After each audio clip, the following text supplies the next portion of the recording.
Bonjour et merci de nous retrouver à La Teste, dans la pépinière de La Teste, aux côtés de Yves Parlier. Bonjour. Bonjour. Merci de nous accueillir dans vos locaux. Avec plaisir.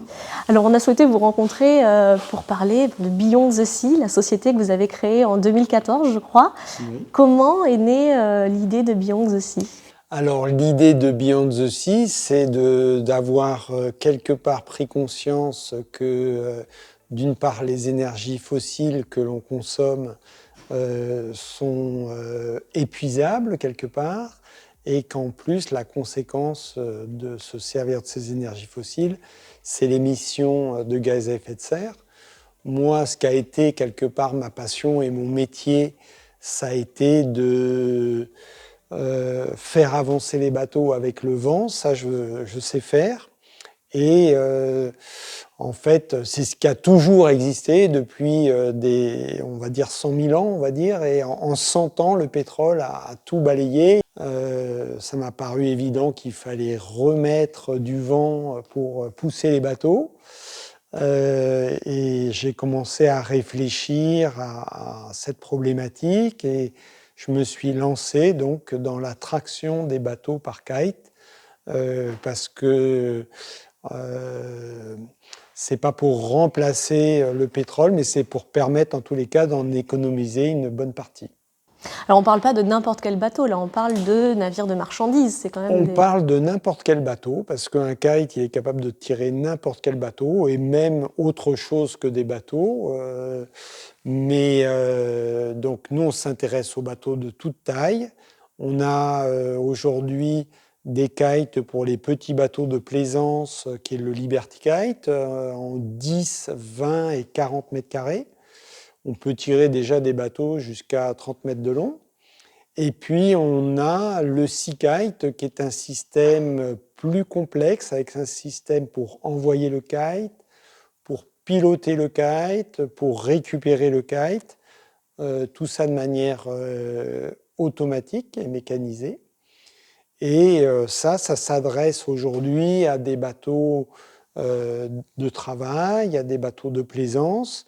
Et on fait beaucoup de recherches pour développer ça, pour que ça soit encore plus automatisé, encore plus fiable et avec des kites de grande dimension pour effectivement, à terme, tracter des navires de commerce. Quand vous dites des kites de grande dimension sur des navires de commerce, c'est quelle mesure à peu près ? Alors, on travaille sur des kites qui seraient de 1600 mètres carrés de surface.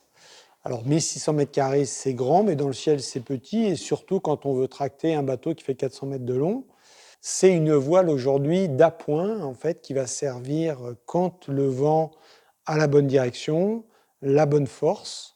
Mais on estime qu'à l'année, un armateur peut gagner environ 20% de sa consommation, ce qui, en termes de volume, est énorme, puisqu'on a parfois des consommations qui peuvent presque frôler les 300 000 litres par jour. Ah oui, quand même. Et alors, juste, je reviens un petit peu à la genèse du projet. Quand vous avez dit, voilà, moi, je veux développer l'attraction des navires par kite, quelles ont été les réactions ? Vous avez dit, mais c'est complètement utopique. Ah oui, ça, au début, on me prenait pour un fou furieux. Les armateurs ont des expériences douloureuses de la traction des bateaux en mer, parce que donc, quand un bateau tombe en panne, on quelque part le remorque avec des câbles énormes, avec un autre bateau remorqueur qui est lui-même énorme et qui peut peser plusieurs dizaines de milliers de tonnes. Dans leur imaginaire, c'est pas maniable. Et dans leur imaginaire, ils associent le kite au cerf-volant et à quelque chose d'extrêmement léger et fragile. Alors, d'une part, aujourd'hui, il y a des matériaux comme le polyéthylène qui permettent d'avoir des câbles plus solides que l'acier, mais ce sont des câbles qui flottent. Il n'y a pas de phénomène d'inertie, il n'y a pas de phénomène, assez peu de phénomène de résonance. Et donc, c'est une traction directe. Au final, ça tracte sans problème le bateau, parce qu'un bateau de 100 000 tonnes, pour vous donner une idée, l'effort pour le déplacer va être que de 100 tonnes. Donc on le disait, la société a été créée en 2014. On voit que là, déjà, toutes ces années passées ont permis de montrer que le projet était déjà possible. J'imagine que les réactions changent, et peut-être encore plus maintenant qu'on parle d'indépendance énergétique, de coût du pétrole. Vous sentez vraiment qu'il y a une accélération Bien sûr, déjà Beyond the Sea et Liberty Kite, on a équipé près de 70 bateaux déjà aujourd'hui.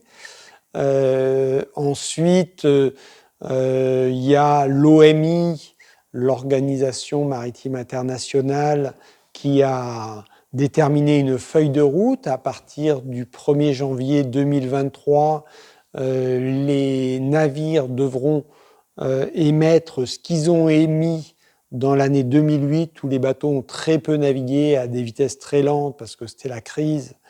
Et chaque année, ils vont devoir diminuer de 2,5% leurs émissions. Donc aujourd'hui, vous avez près de 90 000 navires pour qu'ils rentrent dans les clous de ce que demande l'OMI. Ils vont être quelque part invités à utiliser la propulsion vélique. Le kite est complémentaire aux autres solutions. Et le kite est vraiment adapté pour ce qu'on appelle le rétrofit, c'est-à-dire que si vous avez un bateau déjà existant, le transformer en un bateau assisté par la voile avec des mâts, des winches, des cordages, des poulies, des voiles, c'est extrêmement onéreux, voire impossible. Donc, ces 90 000 bateaux, on a cette vision qu'il va falloir les équiper pour que les armateurs puissent continuer à les opérer, parce qu'on ne va pas les envoyer à la casse. Alors, si preuve il fallait de ce changement de mentalité, c'est que Beyond the Sea a connu une année assez fructueuse en termes de soutien. Vous avez obtenu des financements. Est-ce que vous pouvez nous en dire un petit peu plus ? Oui, alors en fait, on est déjà dans notre programme de recherche. On a été aidé à la fois par l'ADEME et aussi par la région Nouvelle-Aquitaine. Et aujourd'hui, effectivement, fin 2021, on a eu un partenaire investisseur qui a pris des parts dans Beyond the Sea, qui s'appelle Time for the Planet, et qui a injecté 1 million d'euros dans notre société, ce qui nous permet effectivement aujourd'hui de recruter, de se développer, d'accélérer notre R&D, pour aller vers ces gros navires que l'on espère équiper très prochainement. C'est-à-dire que vous avez une vision à quel terme ?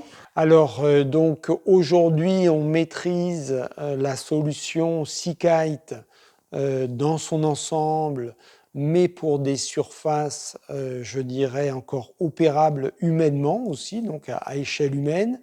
On va mettre à l'eau mon ancien catamaran au mois de mai, le SeaKite. Sur ce bateau-là, on va pouvoir développer des ailes de 100 mètres carrés et de 200 mètres carrés. Elles seront commercialisées en 2024. Et quand je vous ai parlé des ailes de 1600 mètres carrés, on imagine les commercialiser dans les années 2028. Est-ce que vous êtes encore en recherche de soutien, d'appui ? Aujourd'hui, quels sont vos besoins ? Bien sûr, on continue donc à chercher des soutiens. Sur le catamaran, le SeaKite, qui va être mis à l'eau donc à Gujan-Mestras prochainement, là on cherche un sponsor pour nous aider. On va beaucoup naviguer et beaucoup communiquer sur ce bateau qui non seulement donc, va être tracté par Kite, mais aussi sera entièrement autonome en énergie.